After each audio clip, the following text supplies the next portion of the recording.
வாழ்க வையகம், வாழ்க வையகம், வாழ்க வளம். வாழ்க வையகம், வாழ்க வையகம், வாழ்க வளமுடன். இயற்கை யோகா மையம் என்று ஆயுர்வேதத்தை பற்றி சுருக்கமாக சொல்ல முயற்சிக்கிறது. ஆயுர்வேதம் என்றாலே நமக்கு ஆயுர்வேதத்தின் தந்தை தத்துவ ஞானி தன்வந்திரி, அந்த மகான் தான் நமக்கு ஞாபகம் வரும். அவர் சான்ஸ்கிரிட்டில், சமஸ்கிருதத்தில் உலக மக்கள் நோயின்றி வாழ்வதற்காக வகுத்த முறைதான் ஆயுர்வேதம். ஆயுர்வேதம் என்றால் அதற்கு நேரடியான பொருள் வாழ்க்கை விஞ்ஞானம். ஆயுள் என்றால் வாழ்க்கை, வேதம் என்றால் விஞ்ஞானம். இந்த ஆயுர்வேதம் என்று சொல்லக்கூடிய வாழ்க்கை விஞ்ஞானத்தில் என்னென்ன உள்ளது? பஞ்சபூதங்கள், நவ திரவியங்கள், திரிதோஷங்கள், சுவைகள், நோயின் வகைகள், நோய்களுக்கான காரணம், நோயினை கண்டறியும் முறை, ஆயுர்வேத உணவு முறை, ஆயுர்வேதத்தில் நோய்களுக்கான சிகிச்சை. இப்படி இதை நம்ம பிரிச்சுக்கிட்டோம்னா ஓரளவுக்கு ஒரு அவுட்லைன் ஆயுர்வேதத்தை பற்றி நம்ம புரிஞ்சுக்கலாம். அப்போ ஆயுர்வேதம் பிரதானமாக எதை பற்றி பேசுகிறது? பஞ்சபூதங்களை பற்றி பேசுகிறது. பஞ்சபூதத்தை பற்றி தமிழில் திருமூலர் அற்புதமான ஒரு மந்திரத்தை சொல்லுவார். மரத்தை மறைத்தது மாமத யானை, மரத்தை மறைத்தது பார்முதல் பூதம், பரத்தில் மறைந்தது பார்முதல் பூதம். மரத்தை மறைத்தது மாமத யானை, பரத்தை மறைத்தது பார்முதல் பூதம், பரத்தில் மறைந்தது பார்முதல் பூதம். ராமலிங்க சுவாமி பூத பௌதிக ஆதார நிபுணம் அப்படின்னு சொல்லுவார். பூத பௌதிக ஆதார நிபுணம் அப்படின்னு சொல்லுவார். இப்போ அந்த 5 பூதங்களை தான் ஆயுர்வேதம் பிரதானமாக எடுத்துருச்சு. அது அப்பு, தேயு, வாயு, பிருத்திவி, ஆகாசம் என்று சொல்லும்.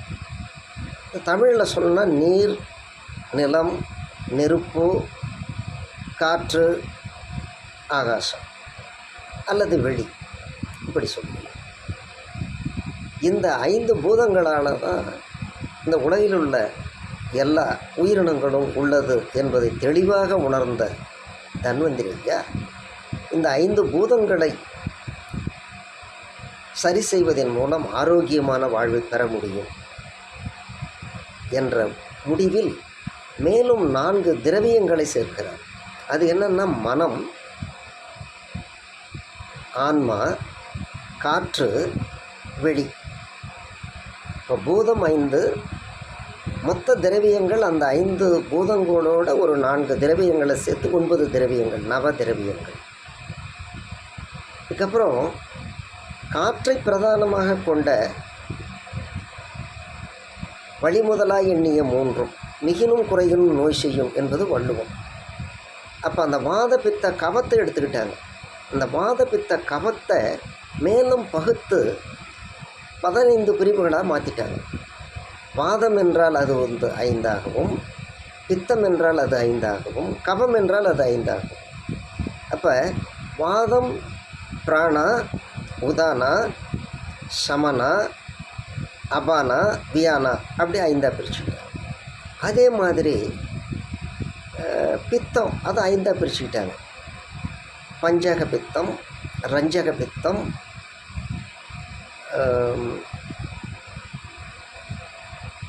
ஆலோசக பித்தம்,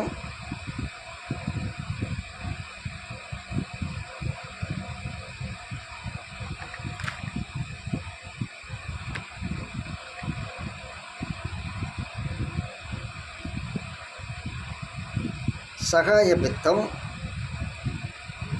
பராஜக பித்தம், எப்படி 5 பிரிச்சாங்க. அதே மாதிரி கபத்தை 5 ஆக்கினாங்க. கிலோதக கபம், அவலம்பக கபம், தற்பக கபம், போதக கபம், சிலேஷக கபம், இப்படி 5 பிரிச்சு அதற்கு தகுந்தாற் போன்று வைத்திய முறைகளை வகுத்தார். மேலும் சுவையை 6 சுவை நமக்கு தெரியும். அதை அவங்க சான்ஸ்கிரிட்டில் மதுரா, ஆம்லா, லவணா, கடி, திக்தா, கஷாயா அப்படின்னு குறிப்பிடுறாங்க. இனிப்பு, புளிப்பு, உவர்ப்பு, கார்ப்பு, கசப்பு, துவர்ப்பு, இப்படி கொண்டு வராங்க. அப்போ இந்த சுவையினால் கூட அந்த வாதபித்த கபத்தை அவங்க சரி செய்ய முடியும்னு கண்டுபிடிச்சிருக்காங்க. சுருக்கமாக சொல்லப்போனால் உப்பு புளி காரம் இருந்தாலே நமக்கு பித்தம் அதிகரிக்கும் அப்படின்னு சொல்லுவாங்க. ப்ரெஷர் அதிகமாக உப்பு புளி காரத்தை குறைக்கும். அப்போ உப்பு புளி காரம் பித்தத்தை அதிகரிக்குது. அப்போ அதிகரிக்கக்கூடிய உப்பு புளி காரத்தை குறைச்சா பித்தம் குறையும். ஏன்னா அடிஷ்னலாக அவங்க என்ன சொல்லிட்டாங்க, உப்பு புளி காரத்தையும் குறைச்சிக்கங்க, இனிப்பு, துவர்ப்பு, கசப்பு கொஞ்சம் சேர்த்துக்குங்க, பித்தத்திலேருந்து கொஞ்சம் விடுபட்டு பித்த சமநிலைப்படுத்திக்கலான்னு. அதே மாதிரி கபம்னா அது இனிப்பு, உவர்ப்பு, புளிப்பு, உப்பு, அதாவது உவர்ப்பு, இனிப்பு, இது 3மே கபத்தை அதிகப்படுத்தும். கபம் அதிகமானாலே என்ன, நீர் சம்மந்தப்பட்ட வியாதிகள் வரும். சளி பிடிக்கும், இல்லை இருமும், இல்லை மூச்சு சரியாக வராது, சுவாசத்தில் பிரச்சனை ஏற்படும். இப்படி கப சம்மந்தப்பட்ட கபதோஷங்கள்.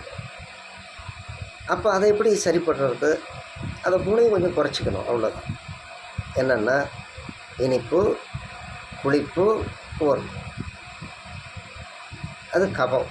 பித்தம் பார்த்துட்டோம். வாதம் பாருங்கள். இந்த வாதம் கசப்பு, கார்ப்பு, துவர்ப்பு, இது 3மே வாதத்தை சரிப்படுத்தும். அப்போ சிறப்பான உணவு கசப்பு, கார்ப்பு, துவர்ப்பு. ஆனால் அந்த நாக்குக்கு மட்டும் அது அவ்வளோவா பிடிக்கிறது. கசப்புன்னா கொஞ்சம் கஷ்டப்படுது எடுத்துக்க.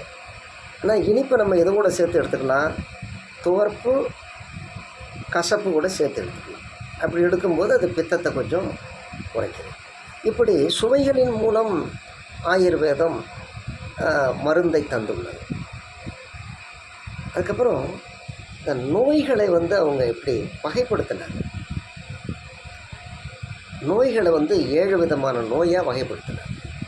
அது என்னென்னா சகஜ், கர்பஜ், ஜடஜ், காலாஜ். இந்த பவஜியை 2 ஆக்கினாங்க. பவஜின்னா இயற்கை, பிரபவஜின்னா இயற்கைக்கு முரண்பட்டது, சவபவஜினா இயற்கையோடு இணைந்தது. இயல்பான நோய்க்கு சவபவஜ், இயற்கைக்கு முரண்பட்ட நோய்களுக்கு பேர் பிரபவஜ். அதே மாதிரி பீடா ஜன்யா அப்படின்னு ஒன்று, பீதி, அதிர்ச்சி, இதனால் வரக்கூடிய நோய். இந்த சகஜ் அப்படின்னா பரம்பரையாக வர்றது. கர்ப்பஜி பிறவி நோய், ஜடஜி ஹியூமர் டிசீஸ், காலாஜ் சுற்றுச்சூழலால் வரக்கூடிய வியாதி. இதை இப்படி 7 வகையாக நோய்களை வகைப்படுத்தின நோய்களை எப்படி கண்டறிவது? அதுக்கு பரீட்சான்னு சொன்னாங்க. அந்த பரீட்சை என்னென்னா தர்ஷன பரீட்சா, பரிச பரீட்சா, பிரஷன பரீட்சா,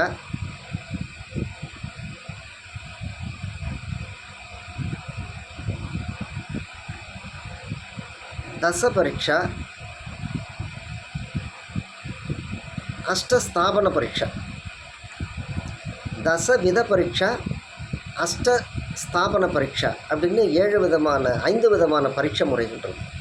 5 விதமான முறையில் சோதனை பண்ணி எடுத்தாங்க. தர்ஷனம்னா பார்க்கறது, பார்த்த உடனே அந்த நோயாளியை கண்டுபிடிக்கிறது. ஸ்பர்சனம்னா அதை தொட்டு பார்த்து கண்டுபிடிக்கிறது. பிராஷனா விசாரிக்கிறது, டிஸ்கஷனில் கண்டுபிடிக்கிறது.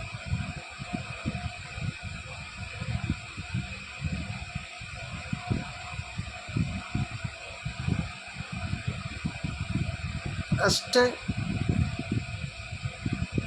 ஸ்தாபன பரீட்சா, அது ஒரு 8 விதமான நிலைகளை உணர்ந்து அதன் மூலம் வியாதியை கண்டுபிடிக்கிறது. தச பரீட்சா, தசவித பரீட்சா, தோலின் நிறம் இதை வச்சு கண்டுபிடிக்கிறது. இப்படி நோய்களை கண்டறிவதற்குரிய சோதனைகள் 5. இப்போ நோயை வகைப்படுத்தினாங்க, நோயை கண்டறிவதற்கு வகைப்படுத்தினாங்க, நோய் வர்றதுக்கு காரணம் சொன்னாங்க. அந்த இடம் தான் மனிதர்களுக்கு ஒரு நல்ல ஒரு மருந்து. நோய் வர்றதுக்கே காரணம் புத்தியை தப்பாக செயல்படுத்தினா நோய் வரும். பிரஜா அபரதா, பிரஜான்னா அறிவு தப்பான முறையில் செயல்பட்டு அது நோயின்னு. அதே மாதிரி புலன்களை தப்பாக பயன்படுத்தினா அதுவும் நோயாக மலரும்ன்ற, அது அசமேந்திரிய சம்யோகம் அப்படின்னு குறிப்பிட்றேன். அப்போ புத்தியும் புலன்களையும் சரியாக வச்சுருக்கணும். இது தவறாக போச்சுன்னா வியாதிக்கு காரணம். இது இல்லாமல் சில காரணம் சொல்கிறேன். பருவ காலங்கள், அப்புறம் இயற்கையான உந்துதல்கள், 13 வகையான உந்துதல்கள், அவைகளை அடக்குவதனால வியாதி வரும். கண்ணுன்னா அழுகை, தூக்கம், இதெல்லாம் கண்ட்ரோல் பண்ணக்கூடாது. மூக்குன்னா சுவாசம், அதை கண்ட்ரோல் பண்ணக்கூடாது. வாய்னா வாந்தி, கண்ட்ரோல் பண்ணக்கூடாது.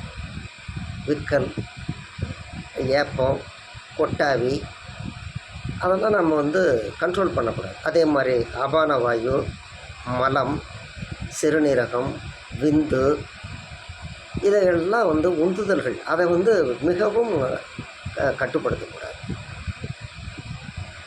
மிகவும் கட்டுப்படுத்தக்கூடாது. அது மாதிரி ஒரு 13 வகையான உந்துதல்கள் சொல்கிறார். ஒரு 7 விதமான உடல் வாகையை குறிப்பிட்டார். வாத உடம்பு, பித்த உடம்பு, கப உடம்பு, வாத பித்தம், கப பித்தம், வாதம், பித்தம், கபம், வாத பித்தம், கப பித்தம்,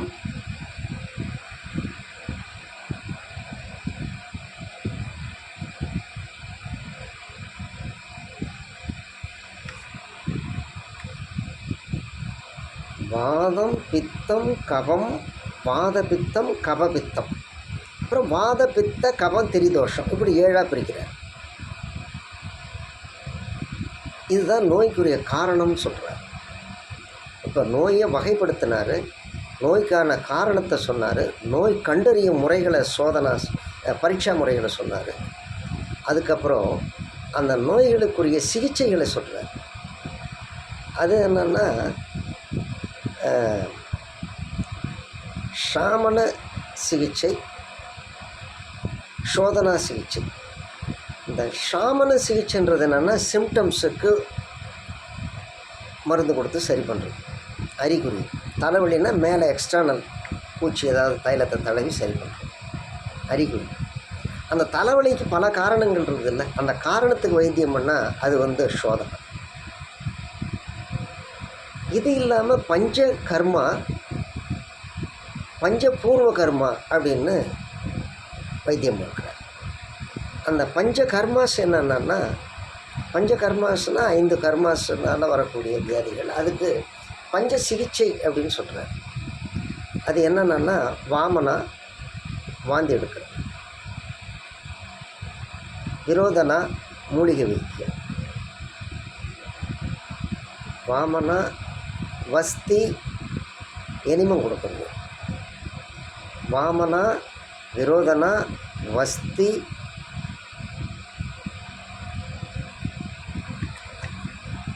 நசிய மூக்கை சுத்தம் பண்ணுறது மூலிமா சில நோய்களை சரி பண்ணுறோம்.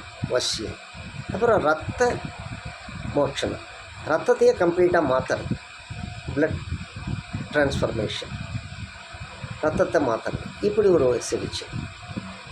அப்போ பஞ்ச சிகிச்சை, பூர்வ பஞ்சக பூர்வ பஞ்ச கர்மாசி வச்சு அது என்னன்னா ஸ்வேதனா சினேகனா. சுவேதனான்றது நீராவி குளியல், அந்த அது சுவேதனா. சினேகனான்றது ஆயில் மூலம் சுத்தம் பண்ணுறோம். அந்த ஆயில் பாத் எடுக்கிற மாதிரி தைலாஸ் மெத்தட். எப்படி ஆயுர்வேதம் தன்வந்திரியின் மூலம் உலகிற்கு பல தத்துவங்களை கொடுத்துள்ளது. அது ஒரு கடல் இருந்தாலும் கடலினுடைய ஒரு துளியை நாம் ஆராய்கின்ற பொழுது கடலினுடைய தன்மையை ஓரளவுக்கு புரிந்து கொள்ள முடியும். உடலில் உள்ள ஒட்டுமொத்தமான இரத்தத்தையும் ஒரு துளி இரத்தத்தின் மூலம் மருத்துவர் ஆய்வு செய்வது போன்று ஆயுர்வேதத்தை முடிந்த வரையில் இயற்கையாக மையம் சுருக்கமாக சொல்லி உள்ளது. மேலும் இதை விரிவாக பயின்று தெளிவு பெற்று உடலை ஆரோக்கியமாக வைத்துக்கொள்ள வேண்டும். வாழ்க வையகம், வாழ்க வையகம், வாழ்க வளமுடன்.